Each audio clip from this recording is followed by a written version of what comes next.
সম্মানিত চুয়াডাঙ্গা জেলাবাসীকে জানানো যাচ্ছে যে ফুয়েল কার্ড ব্যতীত কোনো ফিলিং স্টেশন হতে জ্বালানি তেল সরবরাহ করা হবে না।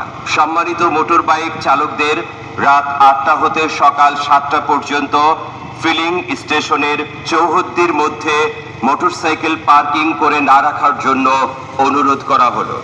এছাড়াও রেজিস্ট্রেশনবিহীন কোনো যানবাহন সড়কে না চালানোর জন্য ও ড্রাইভিং লাইসেন্সবিহীন কোনো চালককে সড়কে না চলাচলের জন্য অনুরোধ করা হলো।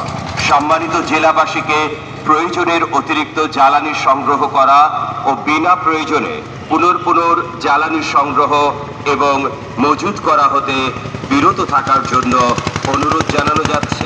মধ্য রাত 8টা হতে এই নির্দেশনা কার্যকর হবে। এই নির্দেশনা অমান্যকারীদের বিরুদ্ধে যথাযথ আইনানুগ ব্যবস্থা গ্রহণ করা হবে। প্রচারে জেলা প্রশাসন, চুয়াডাঙ্গা।